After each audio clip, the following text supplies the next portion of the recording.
Yo, YouTube, what's good, what's good, what's good? Your boy Rich coming at you, man. Hey, look here. I got my office looking like, I don't know what, wires all over the place. I'm about to separate this harness for the Camaro, or separate the Camaro harness, cut what I need out of it.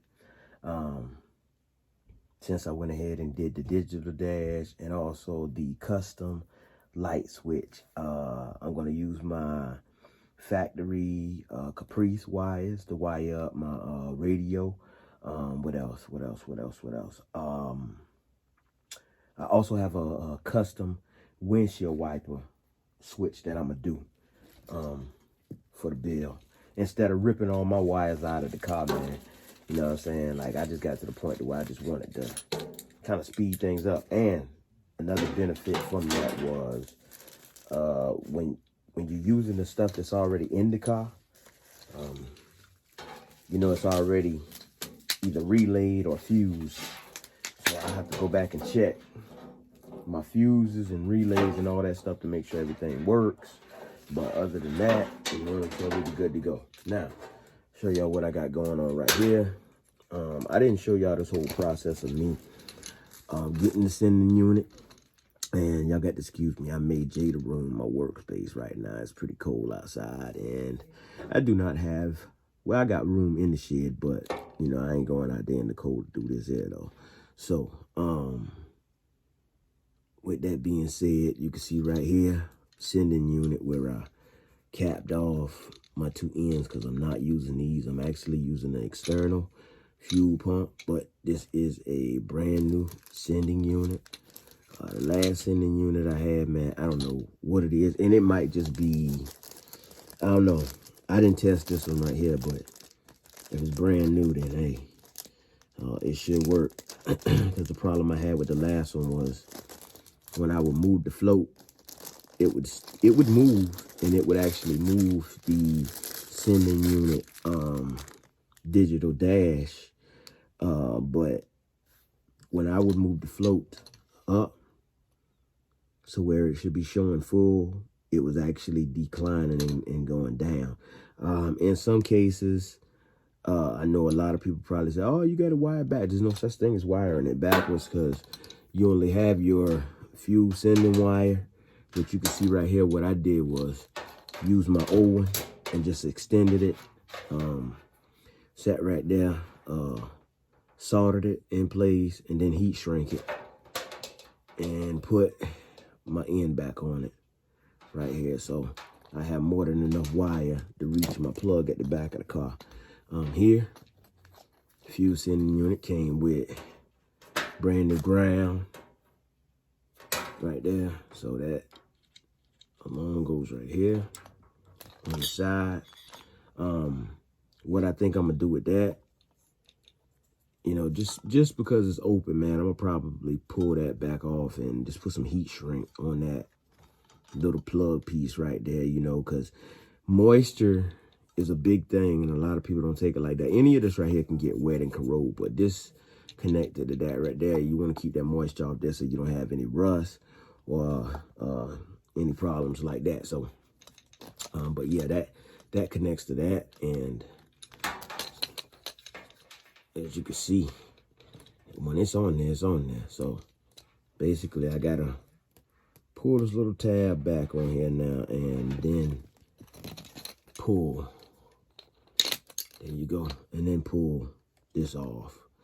I'm liking this because it locks in place. So, you know, you ain't got to worry about that ground slipping off. I can tell you that. Right here, you got your sending unit wire that can actually come off. That right there.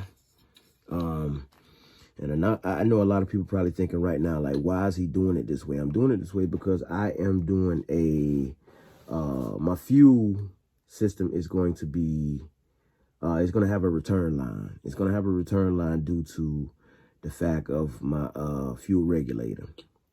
I know a lot of y'all probably saying, well, just because your fuel regulator is there, you don't have to do a fuel return line. I want to do a fuel return because of the simple fact that when you get the pumping pressure, you know, a lot of people, you get a lot of pressure and these hoses blow off. sometimes when you start the pumping or whatever the case may be, when you can't get that fuel to go towards the front. So, yeah, man, I still got to run fuel lines and everything under the car. So I'm going to do a video on that. But brand new fuel sending unit. Did come with a brand new O-ring and brand new lock. So I'm gonna try my best to install this wifey in there working right now. So it's no such thing as being quiet when you gotta, you know, knock this lock right here around, because you're gonna make noise regardless. So even if I can't get it on there tonight, I just want to sit it in place, and then I leave the tank in here or whatnot. My well came out pretty good. I got what you called crack sealer. And that crack sealer is supposed to sit 2 to 4 hours. I put mine on there. I let it sit overnight. So my filler neck, I will be having to go back, clean that up a little bit more, and then put a nice little coat of black on it, even though nobody's going to be, who cares about your filler neck? I mean, if you're looking that hard at my gas tank, man, and you just want something to talk about, then so be it. I mean, it is what it is. So you can see right here where my actual return is at. This is a 8 on the AN fitting. This is a 8 to let me get it right now. This is my bad. This is a 10 to 8 right here. So this is where my fuel will be returning. I don't know if y'all saw the video on this tank right here, but this tank right here is the brand new tank that I sunk. Now, my filler neck, I didn't show y'all that on the video where I actually went and I took the filler neck off of my old tank. How did I do that? Well, dangerous, but I got it done. Well, basically what I did was take my water hose. It was just little gas, but little gas is a lot of gas. So I took my my actual let me tilt this up a little bit so I ain't gotta bend down so far. All right, I took my actual fuel pump. I put my water hose in there. I might have rinsed the whole tank out about 5 to 6 times. You know, I could still smell the fumes in the tank. The sending unit was out. The actual cap on the end of the gas tank was off.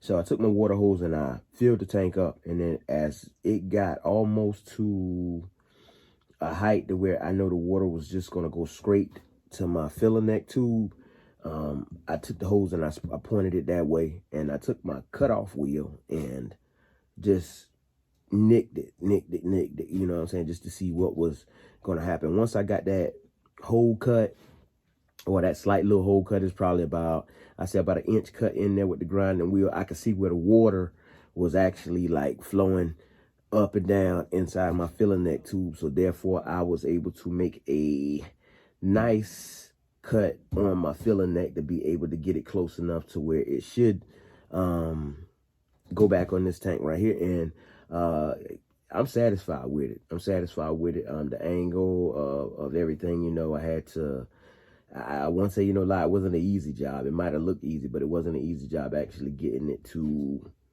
well back to the tank. That Harbor Freight Flux 125 titanium, that thing puts out some power. So like, you know, you got to dial it down some, because for such a little welder, it does have a lot of power. So I had a couple of problems where I burned a hole, tiny hole, just pinholes into my actual filler neck, but I went back and just, you know, kind of, you got to turn it down, dial it back some, spot weld it. So with that being said, you know, sitting here running my mouth, what I do is I take this off, your gasket right here.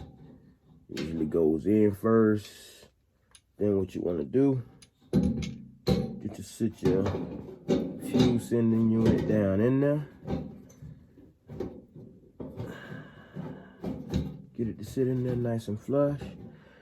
I can see from right here that it's on top of my gasket or whatnot. My gasket is still in between the sending unit and the actual tank. So let me show it to you right quick. What I got going on here. So you can see right here where I could actually see my gasket, my rubber gasket still down there. Sending unit, you ain't got to worry about setting that in there and being clueless about what direction it goes. These two little tabs you can see right here, where you got a lock tang. On this side, you also got a lock tang, but it sits there. Then your actual ring, lock ring is right here. So you just take that and you can just slide that like so. And the majority of the time, I'll be honest with you, if you get fairly lucky enough, you could start these things right here. If you put enough pressure down, you can start them with your hand. So right there, you can already see it's already in place. It's already under that tab right there. So that's a good little start right there for one. Sit y'all back down, and I'm gonna take this flathead and I'm gonna tap this ring on around, and we'll have our fuel sending unit on our tank. And from there, we're just cleaning up our filling neck a little bit, and we can actually, or I'll show you the filling neck once I get done, and then we can actually work on everything else as far as running the fuel lines. Like I said, this will be my return, so I got a little changes to make under the car. I did buy, I actually have two fuel filters. I bought the Corvette style due to the fact that I was not going to do it was going to have a return, but the Corvette style would have been one fitting out. When my guy actually did my tank, he did a AN fitting on the top right here, and put a bung well on the top right here for the gas to return. So that's what led me to having to, I can block this off with a cap and, just tighten it up and not use it. But if it's dead, you know what I'm saying, I'm gonna go ahead and I'm gonna use it and see what's what. If it doesn't work, then I can always block it off, then block it off at the fuel regulator, whatever, you know what I'm saying. We'll see when that comes, you know what I'm saying, if the good Lord help us. But let me put y'all back over here, man, so I can go ahead and start tapping this ring around and lock this right here in place.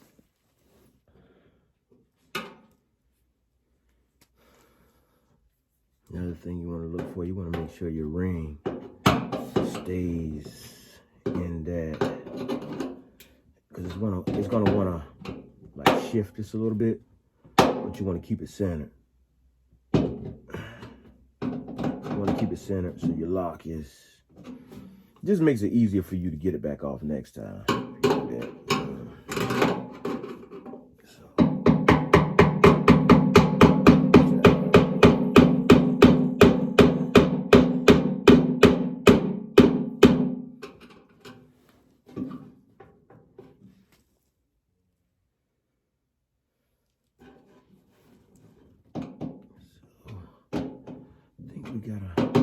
Doing a pretty good job on this, or did a pretty good job on this so far. So,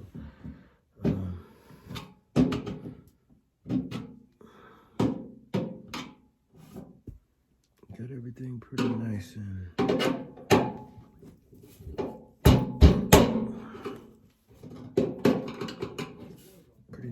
out the way. The little tank is actually supposed to lock in place.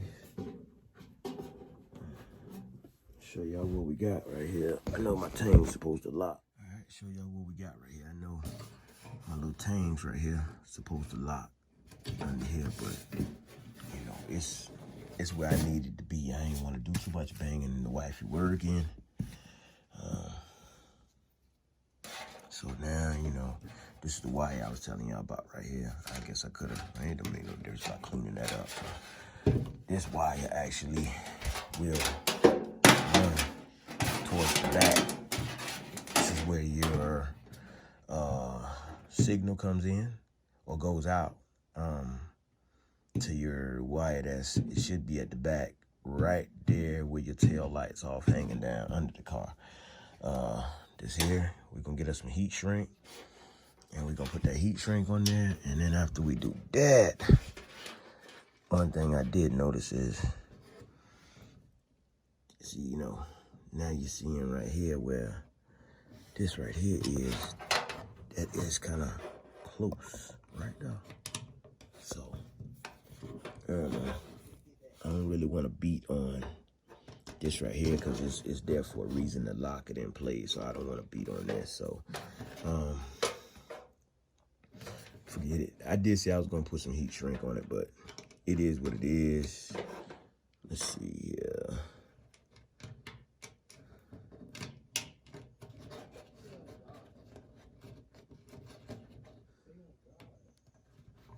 Jordan. So you can see right there. That is locked in place now. So we got our ground.